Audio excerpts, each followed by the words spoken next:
What's up? Oh my god. Allô, les filles, comment ça va? My god. Moi, je vais bien, malgré ce temps difficile. Mais, I'm finally doing it. Comme je le fais enfin. Ma première vidéo YouTube, my god, qui est overdue depuis genre 2014, ok? Et en plus, cette vidéo-là aussi est overdue, la vidéo sur ma réduction mammaire, parce que je reçois tellement de questions sur mon Instagram par rapport à ça jusqu'à aujourd'hui, et je suis comme 4 mois post-op, fait que c'est le temps d'en parler. Je vous parle de pourquoi j'ai décidé de faire ma réduction mammaire, comment j'ai pu avoir ma réduction mammaire à comme 0$, et aussi le processus de la chirurgie en tant que telle. So, si ça t'intéresse, ou si t'es juste intéressé par le fait que j'ai une chirurgie, whatever, stay tuned. First thing first, pourquoi je voulais une réduction mammaire? Je vais insérer des photos somehow, comme j'avais vraiment une énorme poitrine. Mais pour moi qui était énorme, je faisais du 40G. OK? Tu sais, habituellement, la Senza, t'as du...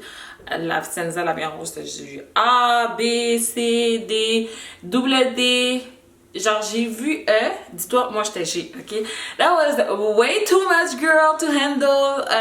Ça me faisait mal au cou, ok? Comme ça se peut pas. Je sais qu'il y a beaucoup de personnes qui me disent qu'ils avaient mal au dos.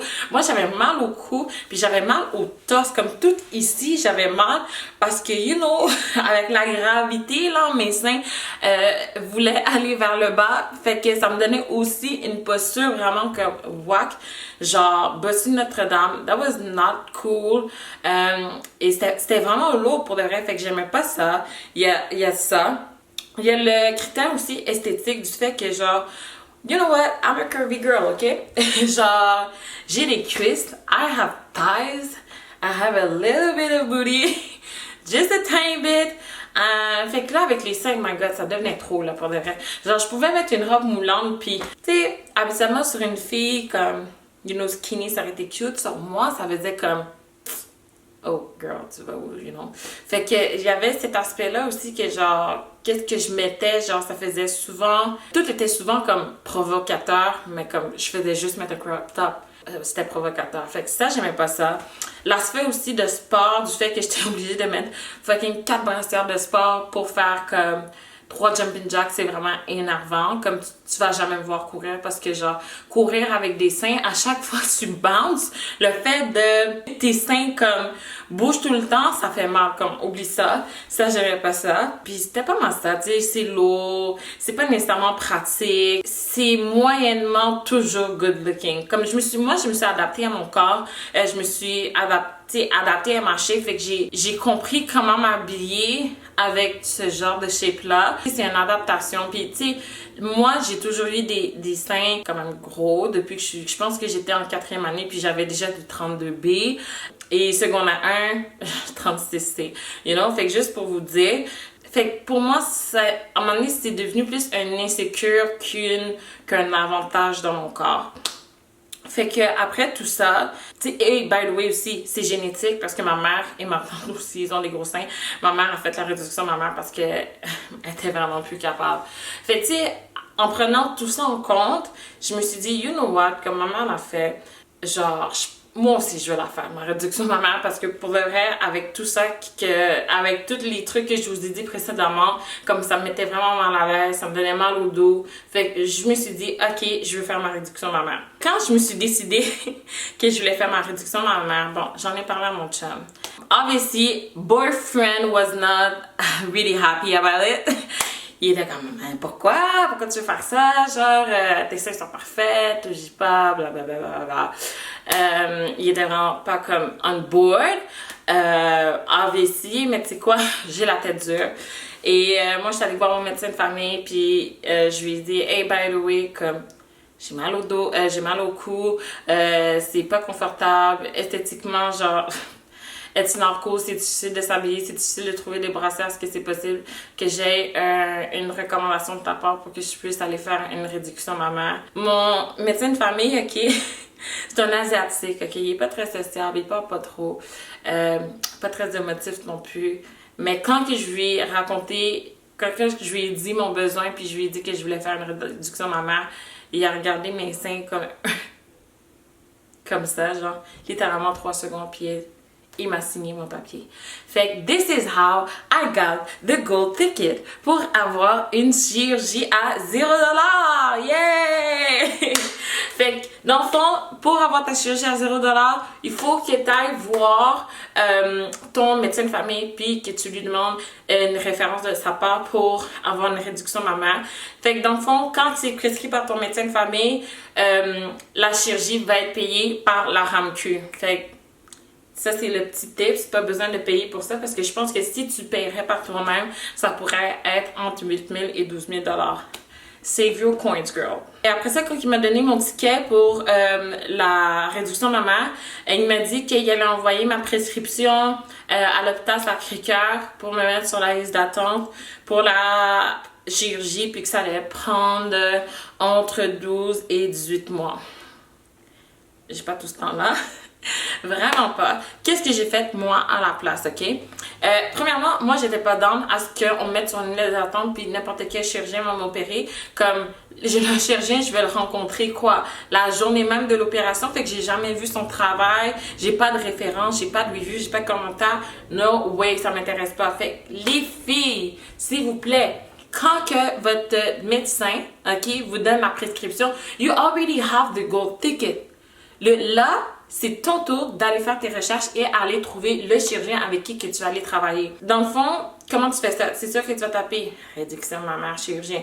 Là, tu vas trouver un chirurgien. Puis, dans les cliniques privées, ok, il y a certains chirurgiens qui acceptent les cas de RAMQ. Il y a des chirurgiens qui sont comme... Non, moi ça m'intéresse. Moi je les prends pas les cas de RAMQ. Dans le fond, il faut vraiment que tu payes. Puis après ça, toi, tu pourrais te faire rembourser par la RAMQ. Ça devient un peu compliqué. Tu veux pas vraiment comme sortir tout cet argent-là de tes poches. Fait que tu essaies de vraiment trouver un beau chirurgien que t'as vu les résultats, t'as vu les reviews et qui accepte les cas de RAMQ. Fait que ça, c'est un pro tips. Va faire tes propres recherches. Va pas seulement comme attendre à ce que genre l'hôpital proche de chez toi t'appelle pour prendre un rendez-vous. Don't do that, please. Fais tes propres recherches. Donc, c'est ça que j'ai fait. Moi, j'ai commencé à faire mes recherches. J'ai appelé les cliniques. Je me mettais sur les listes d'attente jusqu'à temps que j'ai parlé à une de mes bonnes connaissances qui avait aussi fait une réduction mammaire. Puis, elle m'avait recommandé son médecin. Elle m'a montré ses résultats. J'ai vraiment aimé. Elle m'a dit qu'elle avait aimé son expérience. Fait que je me suis dit, you know what? Des fois, la référence d'une personne, ça vaut comme plus que comme les millions de reviews puis le temps de recherche que tu as passé. Fait que je me suis dit, you know what, je vais prendre un rendez-vous consultation avec ce chirurgien-là qui s'appelle Ronald Giselle, qui a sa clinique sur le boulevard Rockland. C'est une clinique privée. J'ai pris un rendez-vous de consultation avec lui. Ça a vraiment pas été long. Il y avait quand même pas mal de disponibilité. Puis le coût, c'est 125 $. Fait que pour de vrai, ta chirurgie, si tu vas la faire dans une clinique privée, le vrai coût de la chirurgie, to have some new boobs, c'est 125 $. Ça va être le coût de la consultation parce que ça, tu peux pas vraiment te le faire rembourser. Si quelqu'un sait comment se faire rembourser, bah, tant mieux, mais sérieusement, avoir une chirurgie pour 150 $, 125 $, comme tell me about it, you know? J'ai rencontré le chirurgien, Dr. Zell, et you know what? I brought boyfriend with me. Comme ça, il aurait pu écouter, puis ça aurait pu le rassurer aussi. Puis ça a super bien été. Il m'a expliqué comment la chirurgie allait se passer, moi, selon la morphologie de mon corps, qu'est-ce qu'il voulait faire et tout. Puis il a vraiment pris comme un bon comme 30 minutes pour tout nous expliquer puis répondre à nos questions. Fait que c'était vraiment, vraiment bien. Puis Dr. Zell parle français et anglais. That was nice too. Le fait que mon copain était là pour de vrai, je pense que ça l'a vraiment rassuré parce que après la consultation, he was on board. He was like, OK, fais ça pour toi. Je sais que ça va être bien pour toi. Je sais que tu sais, t'as mal et tout. Puis comme petit astérix, là. Moi, mes seins, je les sentais qu'ils étaient tellement lourds que des fois, après mes journées de travail, tu sais, j'ai enlevé ma brassière, puis j'étais comme, ça fait du bien. You guys, you know. Puis après ça, je demandais à mon copain, est-ce que tu peux tenir mes seins, genre? Est-ce que tu peux les remonter, juste tiens-les pendant 5 minutes, juste pour que je puisse me redresser puis me sentir comme, genre, je me sentais genre, relieved, genre. Pour de vrai. Quand il détenait, j'étais comme, oh my god, genre, je sentais que c'était vraiment un poids sur mes épaules, legit, comme, qui était tombée, là, littéralement, puis ça me faisait vraiment du bien. Ça, c'est juste une parenthèse pour vous dire à quel point que je sentais que c'était lourd. Après ma consultation, l'assistante de Ronald Zelt, on a pris un rendez-vous pour la chirurgie. Comme dès que la consultation était finie, je pouvais directement prendre un rendez-vous pour la chirurgie. Et j'ai fait ma consultation en janvier, puis je pouvais avoir un rendez-vous pour mars.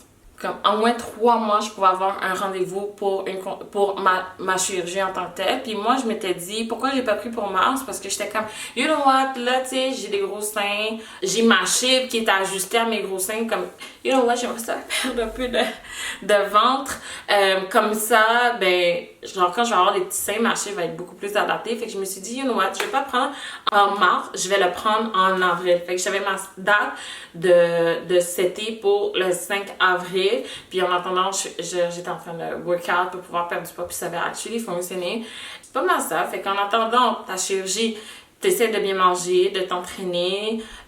Si t'es déjà mince, puis your body is already all together, tu fais juste attendre la date de ta chirurgie, mais pour de vrai, c'était quoi? Ouais, c'était vraiment moins de 3 mois comparativement au public où ce que tu peux attendre jusqu'à 18 mois et même plus. Fait que, it's a pro tip. Moi, qu'est-ce qui s'est passé? Obviously, pandemic happened et ils ont annulé ma date de chirurgie qui était pour le 5 avril. COVID got in the way. Comme tout le temps, hein, c'est ça, 2020. Et on a annulé ma date d'opération, puis Nathalie m'a dit que, you know what, on va te rappeler quand que on va pouvoir recommencer à opérer, parce que présentement, on peut pas. Parce que dans le fond, vu que t'es un cas de RAMQ, le docteur, les chirurgiens dans le fond t'opèrent, mais il va t'opérer dans un hôpital. Puis là, les hôpitaux, obviously, it was all about COVID, fait que elle m'a dit, on te rappelle quand on peut recommencer à opérer. Obviously, I was sad, j'avais comme perdu un peu de poids, puis genre, j'étais prête à faire mon opération, j'étais prête physiquement, mentalement, mais you know what? It's COVID. J'attends, le temps passe, puis finalement, Nathalie m'a rappelé en juin pour mon opération. Elle m'a rappelé là, genre, littéralement 4 jours avant la date de l'opération qu'elle m'avait donnée, puis j'étais comme, yeah, I wanna do it. Je le fais, fait que je devais passer mon test de COVID, je devais arrêter de boire comme 48 heures, 24 heures avant mon opération, j'étais prête. Fait que j'ai fait mon opération, je me rappelle plus la date, je pense que c'est le 14 juin pour de vrai. J'ai fait mon opération, j'étais prête mentalement, I was ready for this, I wanted this. Fait que jour 1, on passe actually à la chirurgie en tant que telle.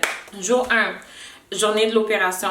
Mon opération était à 8 heures le matin. Il fallait que je sois à la clinique. Là, finalement, j'ai fait l'opération dans les locaux de Dr. Zelt, vu que la clinique, vu que les hôpitaux étaient encore trop occupés pour le COVID.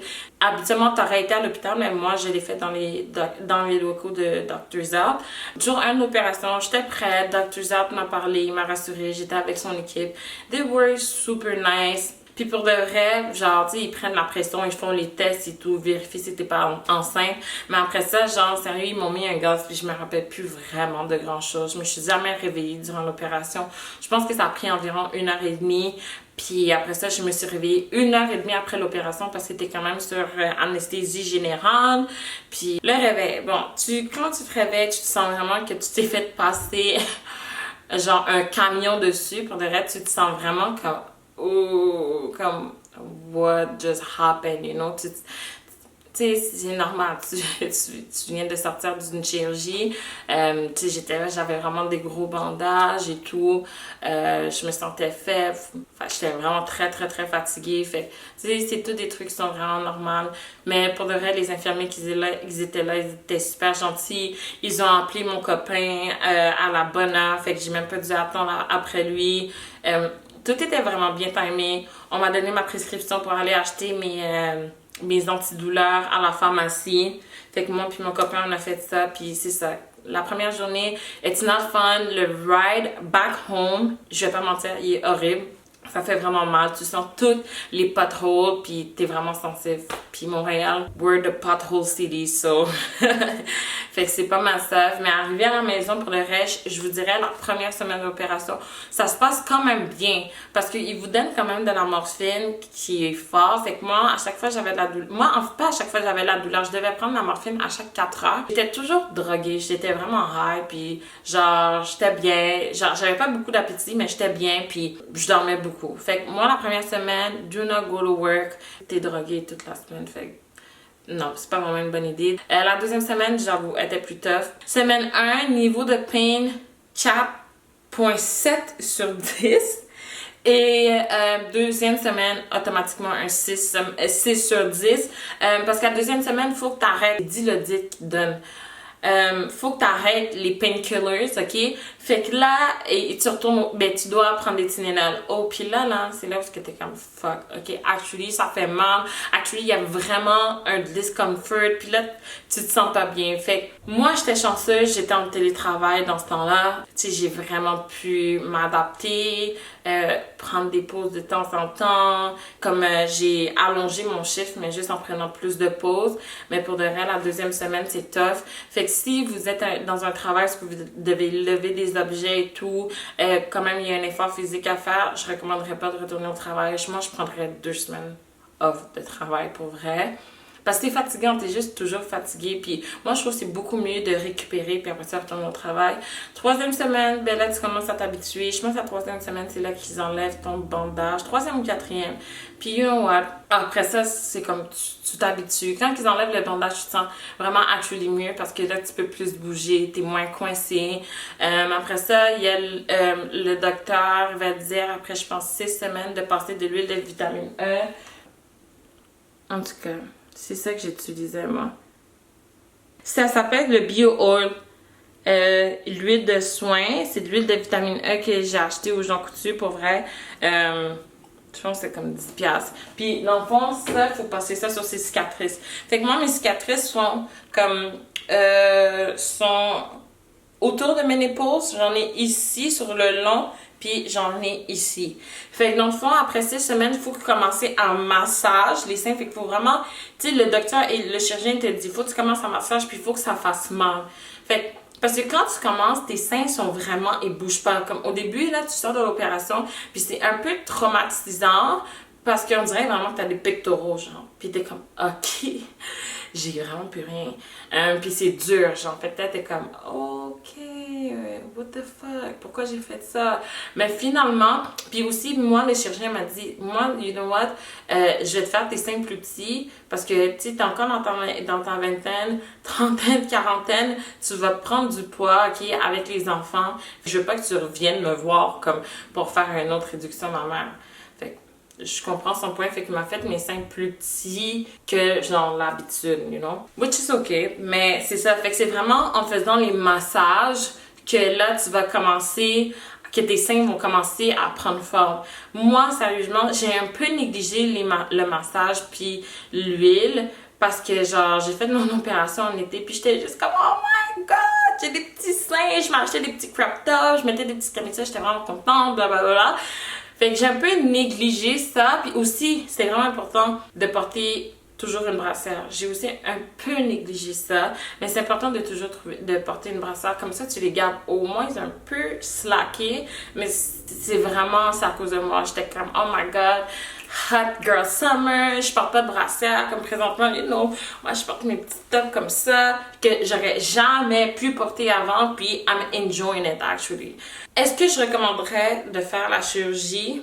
Oui, sérieusement, si tes seins sont trop gros, ça complexe, tu trouves ça painful, faites la chirurgie pour de vrai, je ne regrette pas. Et moi, je recommande même mon chirurgien personnel, Dr. Zed, je vais mettre ses informations en bas, je l'adore. Dr. Zed, Nathalie sont super gentils, son équipe aussi de chirurgie sont super gentils, fait que pour le vrai, je recommande. Je regrette pas. J'adore le résultat. J'aime bien pouvoir porter des petits chandails comme ça. Et j'ai aucune douleur au cou. Comme tout ça, c'est parti du jour au lendemain. Fait que ça, je suis vraiment très grateful de ça.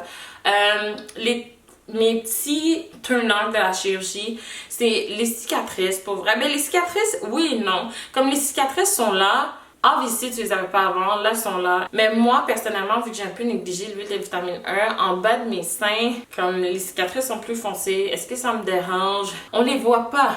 Mais comme si je lève mes seins, est-ce que c'est là? Oui. Qu'est-ce qui me dérange aussi? Ben, ça me dérange pas, mais c'est juste des trucs qu'il faut s'habituer. Tu sais, fait que c'est comme, c'est pas nécessairement, comme je dis, c'est pas nécessairement des trucs qui me dérangent, mais c'est comme, tu sais, de partir avec du 40G et maintenant, présentement, je suis comme un 40C. La dernière fois que je portais du C, j'étais vraiment en secondaire 2, j'avais 14 ans. Fait c'est comme une adaptation. Fait tu sais, les trucs que je vous dis, les filles, c'est pas des trucs qui font comme, ah, c'est pour de vrai, comme, je regrette, mais c'est juste des trucs que je suis comme, tranquillement, slowly but surely, je suis en train de m'adapter. C'est aussi le fait de m'adapter, d'avoir des petits seins avec mon nouveau corps. Fait que là, je me dis, ok, comme, c'est nice. Oh, by the way, vu que t'as des plus petits seins, ton booty pop plus, c'est plus cool. Mais c'est juste, comme je disais, quand que mettons, je regarde mes stories, mes Snapchat memories, que ça me rappelle, puis là, je me vois avec mes gros seins, puis je vois, tu sais, ça fait vraiment plus une grosse craque comme ça, tu sais, présentement, j'ai vraiment pas ça. Ben, tu sais, des fois, je suis comme, ah.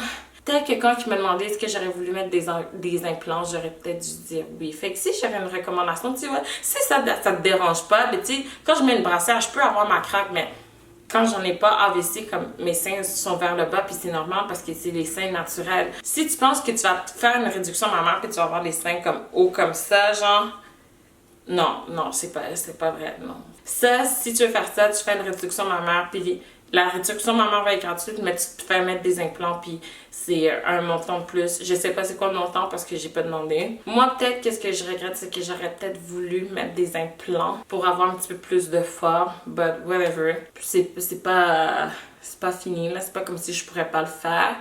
C'est pas mal ça. Pour le vrai, je le recommande. C'est une adaptation, mais pour le vrai, it's all worth it. The pain goes away.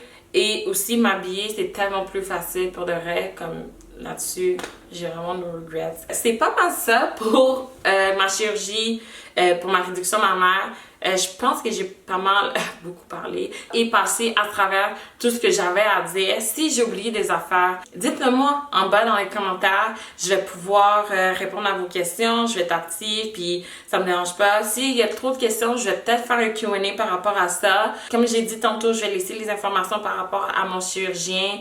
Et c'est ça. Si t'as aimé la vidéo et si ça t'a aidé, like la vidéo, subscribe sur la chaîne YouTube. Pour le reste, j'ai plein de contenus qui arrivent. Si vous avez des idées, il y a des trucs que vous voulez que je fasse, un haul, un challenge, des trucs par rapport à la business, pour le vrai, I'm an open book. Faut juste me le demander, puis je vais filmer les vidéos.